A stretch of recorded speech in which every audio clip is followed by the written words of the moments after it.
एक गुरु और शिष्य जंगल से होते हुए अपने गांव जा रहे होते हैं। अंधेरा काफी हो चुका था।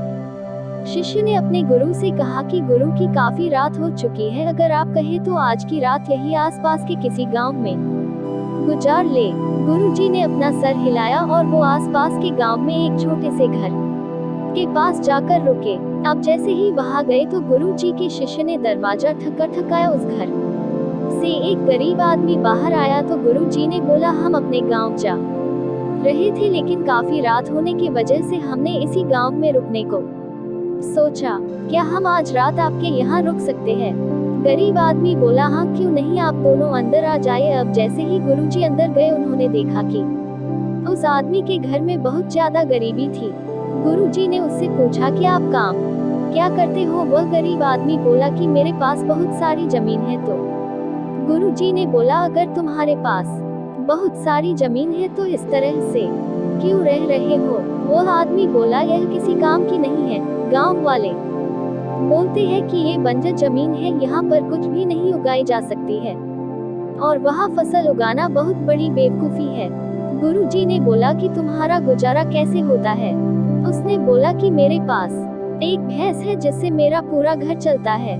ये सुनने के बाद गुरुजी सो जाते हैं और रात में जब सब लोग सो रहे होते हैं तब गुरुजी अपने शिष्य को उठाते हैं और उस गरीब आदमी की भैंस लेकर अपने गांव चले जाते हैं। शिष्य अपने गुरु से पूछता है कि गुरुजी कहीं आप ये गलत तो नहीं कर रहे हैं? उस गरीब आदमी की रोजी रोटी इसी भैंस की वजह से चलती है। तो गुरुजी अपने शिष्य की तरफ देखते हैं और मुस्कुराते हुए आगे बढ़ जाते हैं।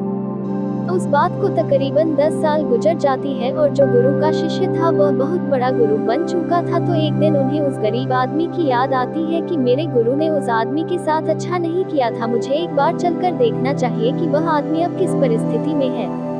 वह शिष्य उस गांव की तरफ जाता है और वहां जैसे ही पहुंचता है तो वह देखता है कि जहां पर उस गरीब आदमी का झोपड़ा था वहां पर एक बड़ा ही आलीशान महल बन चुका था और उस झोपड़ी के बाहर जो बंजर जमीन थी उस पर फल और फूलों के बगीचे थे।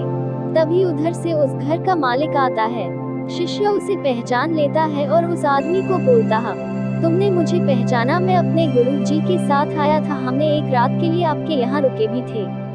वह आदमी उसे पहचान लेता है और बोलता है कि उस रात में आप कहाँ चले गए थे? और उस रात के बाद ही मेरी भैंस कहीं चली गई थी, मेरे पास कोई रास्ता नहीं था, तो मैंने अपनी जमीन पर मेहनत की और फसल निकल आई और आज मैं इस गांव का सबसे बड़ा और सबसे अमीर आदमी बन चुका हूँ। ये सुनने के बाद शिष्य की आंखों में अपने गुरुजी के लिए आंसू आ गए और उसे ये बात अब समझ आई और वो रोने लगा।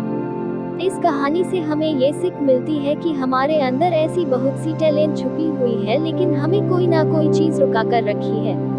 वो आपकी फैमिली वाले भी हो सकते हैं, आपको जॉब भी हो सकती है, कुछ और भी हो सकता है। देखिए, आपके पास भी तो भैंस की जैसी कोई दूसरी चीज तो नहीं है जिसने आपको आगे बढ़ने से रोक कर रखा है।